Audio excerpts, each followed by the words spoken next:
How to pay less taxes by eating food. And yes, you heard that correctly. What's up, everybody? It's Sherman the CPA, and today I am going to teach you how to write off 100% of your meals with the enhanced business meals deduction. Look, if you own any type of business, then guess what? This is one of the best years to take full advantage of the business meals deduction. And here's why. The business meals deduction was temporarily increased from 50% to 100% for tax years 2021 and 2022. So let's say you spent $10,000 in business meals in 2020. Well, then in that tax year, you would only be able to deduct $5,000, which is 50%. But if you spent the same amount in 2021 or 2022, then you would be able to deduct $10,000, which is a 100% tax write-off. In that example alone, you will put at least $1,000 more in tax savings back in your pocket with a 20% effective tax rate. And the best part is,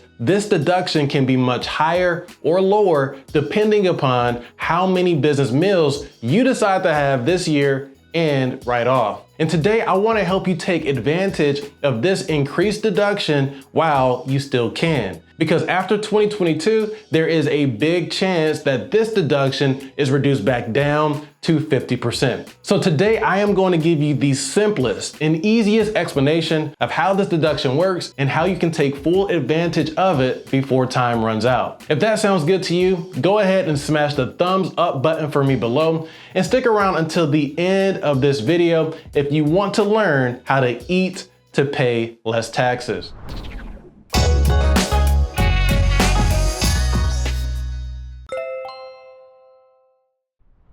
All right, so how does the business meals deduction work? Well, in short, it allows you to use the cost of your business meals as a business deduction. And this deduction directly lowers your taxable income that you report on your business tax return. So that means the higher this deduction is, the less taxes you will end up paying to the government. So what meals are actually considered business meals? Let's talk about the circumstances that must be present in order to convert an ordinary meal into a business meal. So business meals are meal expenses incurred while conducting business with business contacts. Now, keywords here are meals, business, and business contacts. Let's break this all the way down. Let's start with meals. So business meals are typically food or beverages provided by a restaurant, whether you dine in at a restaurant or the food is catered to your business contacts at your own location. All right, so two big things here. Number one, the IRS says the meals cannot be lavish or extravagant. Now, the IRS does not clearly define a dollar amount that is considered extravagant, but they state that the meal must be reasonable based on the facts or circumstances. So I probably would not order a $300 steak from the most expensive restaurant in the city and then put it on the IRS to deduct it. And number two,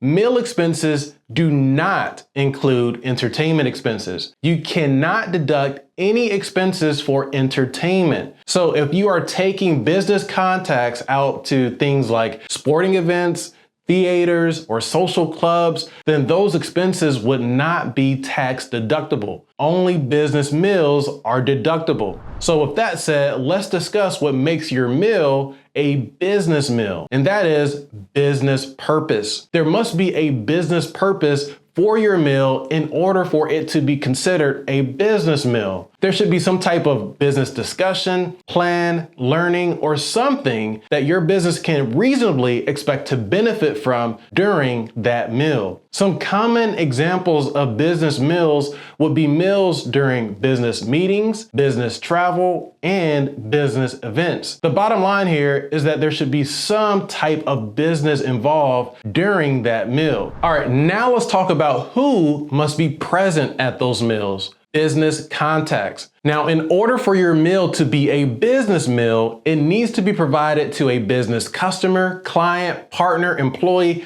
or some type of business contact. And the business owner or employee of your business must also be present. For example, if you met with your business partner over lunch to discuss your business plan, then that meal would qualify as a business meal. And if you frequently meet with your business partner over lunch to discuss business over the year, then you would be able to deduct all of the business meals you incurred during that tax year. As long as you are discussing business objectives with business context, then your meal should qualify for the business meals deduction. And those meals compounded over time can result in some significant tax savings. But it is important that you start taking advantage of this deduction before it is too late. The enhanced business meals deduction is only supposed to be like this for 2021 and 2022 to incentivize spending with restaurants. I have heard absolutely nothing about this deduction extending into 2023. So it is probable that it will be reduced back down to 50% after 2022. So moral of the story here is to start eating business meals now to eat your tax bill away. But before you start having more business meals to take advantage of this, I need to make sure you understand the documentation requirements